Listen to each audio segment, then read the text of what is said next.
Since the new Heathers reboot has been announced this summer, people have been freaking out. Reboots, remakes, unnecessary prequels, sequels, and spin-offs, they've been all over film and TV this past decade. The nostalgia factors sells, and production companies know this. While negative reactions are to be expected for any remake of a cult classic, the anger might be justified this time. Heathers, which is a film directed by Michael Lehmann, originally came out in 1988. It's a lot of people's favorite movie. Hell, it's my favorite movie. Obviously, taking a cult classic such as this one was going to ruffle some feathers. But this reboot seems to be getting a lot of things wrong. In today's video, we're going to analyze why the original Heathers worked so well, and why its 2018 successor might just be the worst creative decision of the year. Obviously, this exploration compares the two in a trailer and a full-length movie, so take this with a grain of salt.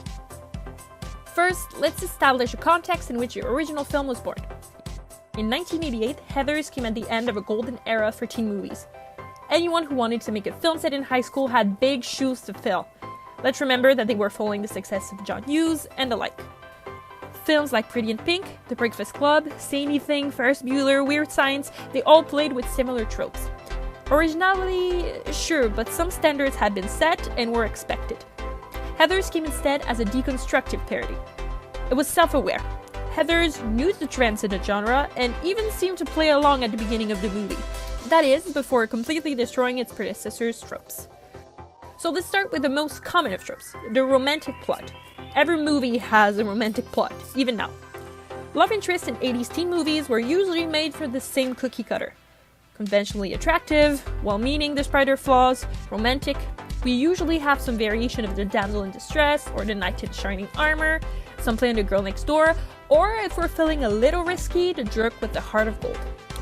Simply trading Say Anything's Lloyd's boombox with JD's ink-loop bullets, it was pretty unexpected. The charming romantic lead turned into, well, a psychopathic killer. This trend of secretly evil boyfriends would come a little later, with characters like Billy Loomis from Wes Craven's Scream. I don't really believe in motive, Sid. I mean, did Norman Bates have a motive? No. Did they ever really decide why Hannibal Lecter liked to eat people? Don't think so. JD, or Jason Dean, played by Christian Slater, is a pretty terrible boyfriend.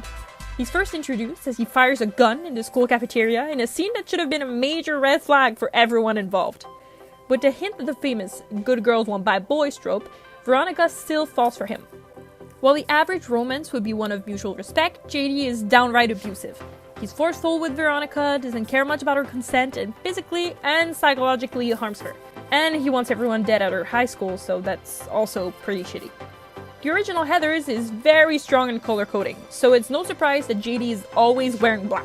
His infamous trench coat is a pretty obvious metaphor for the darkness looming over him. Slater said his performance was inspired by Jack Nicholson, who is known for playing very nice and mentally stable characters, as you should know. It doesn't take long for the viewers to understand that JD isn't supposed to be a nice guy. He's not #boyfriend goals, and he's as much of a villain, if not more, than the Heathers himself.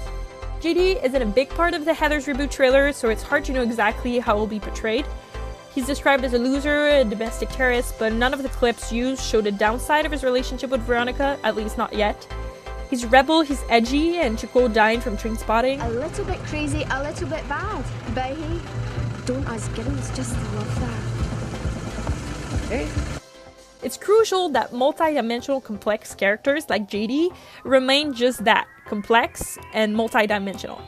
Peeling away a few layers might seem harmless, but it quickly turns JD into nothing more than a romanticized bad boy. In your original movie, it's no secret that Jason Dean has some issues, but Cool motive, still murder. Showrunner Jason McAuliffe said, and I quote, "The villain is JD, and that's the same in the movie and same in our show. This sure is hard to judge based on 2 minutes of footage alone, but if the trailer is truthful to the real show, the Heathers seem like the real bad guys."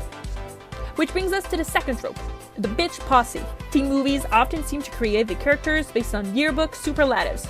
The jock, the goth, the rich prep, the nerd, and of course, the rich blonde girls. This mean girl trope is still present today, in pretty much any media targeting teens and tweens.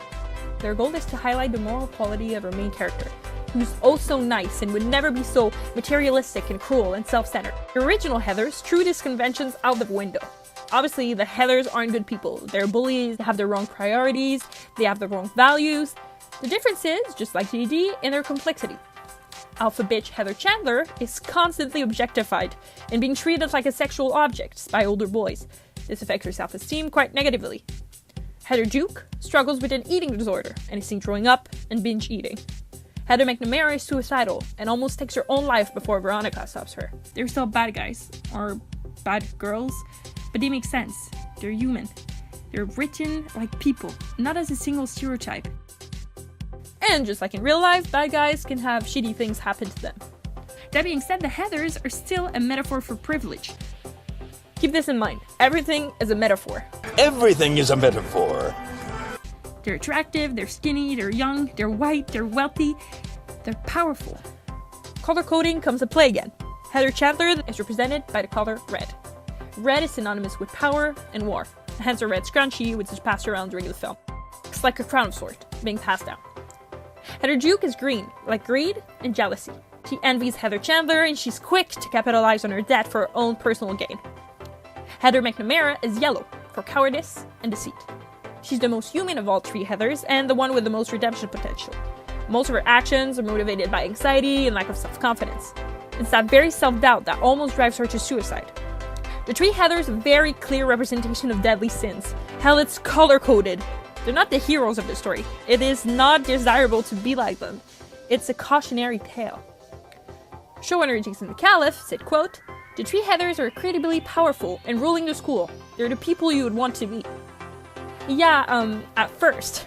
I think our buddy Jason might have misunderstood the color coding. JD is the villain, obviously the black, but so are the Heathers. That's the whole point of the movie. Fighting fire with fire doesn't work. Fighting evil with evil, it's a pretty dumb plan. Privilege makes people cruel and different. Does that ring a bell? Our three Heathers got a little makeover with the reboot. Overweight, genderqueer, black. The outcasts are now at the top of the social food chain. They're the villains. Yeah, I'm the first one to praise a show with good representation. Let's think about the representation of marginalized groups for a second. With only 6.8 of roles going to LGBT characters in 2017, and over 70% of characters on TV and the big screen being white, this makeover should feel good and refreshing. I can understand why one could think, at first, that this is a good move. But as soon as you take into account the message of the original film, this decision feels very clumsy.